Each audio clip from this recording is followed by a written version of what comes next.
She wanted dinner with friends. I wanted the truth. Naturally, it was her plan, a small celebration at our favorite restaurant, the one where we used to laugh until the staff dimmed the lights for closing. She said she had news.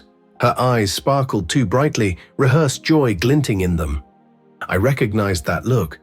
I'd seen it before, in our wedding photos when she said yes. But even then, her gaze had already drifted elsewhere. That evening, I let her orchestrate everything, the guest list, the menu, the wine I would never touch. I smiled, played along because I already knew the secret she was about to reveal. I had been waiting for this moment.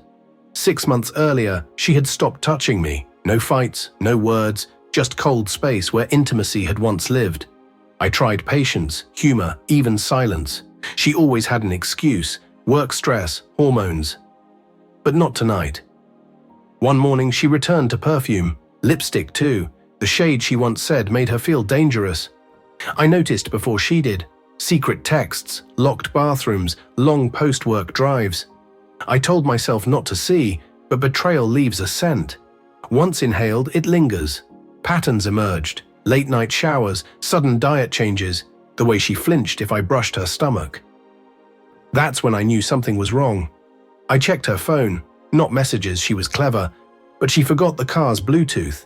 Every few days the same number appeared, Mark, listed as office. But Mark didn't work in her office, Mark worked in mine. I didn't confront her then. Silence wounds deeper than rage. I began collecting evidence, cloud copies of texts, screenshots, receipts. And when she started talking about wanting a baby, I realized her true intent. She wasn't reconnecting. She was covering tracks. By that point, I had already discovered the hidden positive pregnancy test in her gym bag. I hadn't touched her in months. The next day, I met Mark. Coffee, casual talk like old friends. He didn't know I knew. His gaze wavered, fingers twirled the cup too long. The guilty always do. When he left, I followed to a small apartment on the east side, the same one she had rented under the pretense of yoga. That was when I ceased being a husband. I became an architect of consequences. I called my lawyer, separated finances quietly, moved assets to private accounts. I ensured the house, my parents' house, was legally mine. I visited the clinic personally, under the guise of insurance inquiries, and asked about paternity test procedures. We can match DNA once there's a sample, they said. Perfect. Weeks passed. I played the part flawlessly. Attentive, loving, supportive. Flowers, kisses on her forehead, listening patiently as she spoke of trying for a baby. She believed she was deceiving me. She didn't realize she was rehearsing her own undoing. Then came tonight. She glowed across the table, that triumphant liar's light, surrounded by friends laughing and oblivious to the performance. She raised her glass. I have an announcement, she said. Everyone leaned in. I leaned back. I'm pregnant. Cheers, toasts, laughter. Her eyes sought mine, expecting shock, tears, awe. Instead, I smiled calmly. Congratulations, honey, I said, steady, almost tender. I reached into my jacket and placed an envelope on the table. Silence fell.